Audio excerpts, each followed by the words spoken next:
ഇന്നലെ സഭയിലുണ്ടായ പ്രശ്നങ്ങളെക്കുറിച്ച് ബഹുമാനപ്പെട്ട മുഖ്യമന്ത്രി വളരെ വാസ്തവവിരുദ്ധമായൊരു പ്രസ്താവന നടത്തി.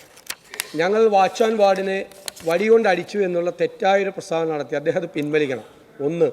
രണ്ട്, ഇവിടെ കോപ്രായമാണ് നടത്തിയെന്ന് പറഞ്ഞു. സാർ, ഇവിടെ കോപ്രായം നടത്തിയത് ആരാണെന്ന് എല്ലാവർക്കും അറിയാം. കോപ്രായം നടത്തിയ ആളുകളൊക്കെ അപ്പുറത്തിരിക്കുന്നുണ്ട്. ഞങ്ങൾ ആരും ഒരു കോപ്രായം നടത്തിയിട്ടില്ല. പിന്നെ ഞാൻ അങ്ങ് പറഞ്ഞാൽ പേര് പറയാം. അത് പേര് പറഞ്ഞാൽ അംഗത്തിനൂടി മോശമാകുന്നുള്ളതുകൊണ്ടാണ് ചെയർ പരാമർശിക്കാത്തത്. ഇന്നലെ ആ ബാനർ കെട്ടിയ ആ കമ്പ് കൊണ്ട് തല്ലിയിട്ടുണ്ട്. ഞാൻ ആളെ പേര് പറയുന്നില്ല. ആള് പേര് പറഞ്ഞാൽ അത് ആ ബഹുമാനപ്പെട്ട അംഗത്തിന് ക്ഷീണമാവും. അതുകൊണ്ട് ഞാൻ പേര് പറയുന്നില്ല. എന്നെ കൊണ്ട് ഇനി പറഞ്ഞേ അടിയിക്കുന്നുള്ള വാശിയിട്ട് ഞാൻ പറയാൻ നിർബന്ധിതമാണ്. കഴിഞ്ഞ കുറെ ദിവസമായി ചെയറിനെ പ്രതിപക്ഷാംഗങ്ങൾ അക്ഷരാർത്ഥത്തിൽ അന്ധരാക്കുകയാണ്.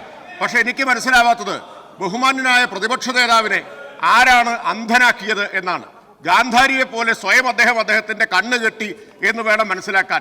ഇന്നലെ ഇവിടെ നടന്നതിനെ മുഴുവൻ അദ്ദേഹം ഇപ്പോഴും ന്യായീകരിക്കുകയാണ്. എങ്ങനെയാണ് ബഹുമാനപ്പെട്ട പ്രതിപക്ഷ നേതാവിന് ഇങ്ങനെ സ്വയം ന്യായീകരിച്ച് പരിഹാസ്യരാവാൻ കഴിയുന്നത്? ബഹുമാന്യായ സോണിയാഗാന്ധിയെ തെരുവിലിട്ട് ചെണ്ട കൊട്ടുന്നവരെ കൊട്ടാനുള്ള അവസരം നൽകുന്നത് പ്രതിപക്ഷ നേതാവാണ്, പ്രതിപക്ഷമാണ്. നിങ്ങൾ വ്യക്തമാക്കേണ്ടത് സ്വർണം കട്ടയാളും സ്വർണം വാങ്ങിയാളും അതിന് മൂന്നാമത്തെ ആളും ഒന്നിച്ച് 2 തവണ സോണിയാഗാന്ധിക്കൊപ്പം നിൽക്കുന്നു. ആര് സോണിയാഗാന്ധിയുടെ അടുത്തേക്ക് അവരെ കൊണ്ടുപോയി എന്നുള്ളത് ബഹുമാനായ പ്രതിപക്ഷ നേതാവ് പറഞ്ഞാൽ സോണിയാഗാന്ധിക്ക് 10 മാറ്റ് വിലക്കമുണ്ടാകും. കേരളത്തിലേക്ക് 29 ആവശ്യങ്ങൾ ഉന്നയിച്ചിട്ടും ആമയെ കൊടുത്തയച്ച കേന്ദ്ര ഗവൺമെന്റിന്റെ നിലപാടിനോട് പ്രതിപക്ഷത്തിന്റെ നിലപാടെന്താണെന്ന് പറയട്ടെ സാർ. ഇന്നത്തെ പ്രശ്നം എന്താണ് സാർ? ഇന്ന് 118 അനുസരിച്ച്, ചട്ടം 118 അനുസരിച്ച് കേന്ദ്ര ഗവൺമെന്റിന്റെ കേരളത്തിനോടുള്ള നിലപാടിനെതിരെ ഒരു പ്രമേയം ഈ സഭ പാസാക്കാൻ നിൽക്കുമ്പോ അതിനോടുള്ള അഭിപ്രായമാണോ കേരളത്തിലെ പ്രതിപക്ഷം കാണിക്കുന്നത്? സാർ, ഇന്നലെ ഞാൻ പറഞ്ഞല്ലോ, ബഹുമാനപ്പെട്ട പ്രതിപക്ഷ നേതാവിന്റെ മുറിയിലിരുന്നാണ് സ്പീക്കറെ ആക്രമിക്കണമെന്ന ലക്ഷ്യത്തോടു കൂടിയാണ് ഇന്നലത്തെ സമരം നടന്നത്. ബഹുമാനപ്പെട്ട പ്രതിപക്ഷ നേതാവ് ആ കസേരയിൽ ഇരുന്നു കൊണ്ട് കഴിയുമ്പോൾ സമരത്തിന്റെ വീര്യം വർദ്ധിപ്പിക്കുന്നതിന് വേണ്ടിയുള്ള നിർദ്ദേശം കൊടുത്തുകൊണ്ടിരിക്കുകയാണ്. സാർ, ഇത് അദ്ദേഹത്തിന്റെ അഭിപ്രായമില്ല.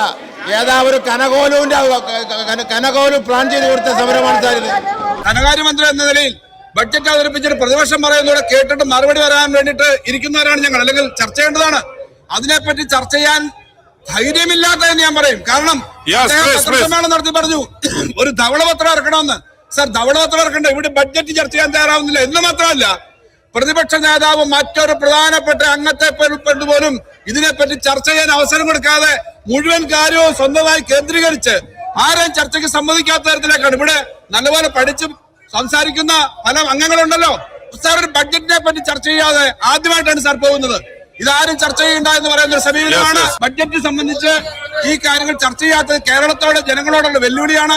കേരളത്തിലെ ജനങ്ങളെ അപമാനിക്കുന്നതിന് തുല്യമാണ്.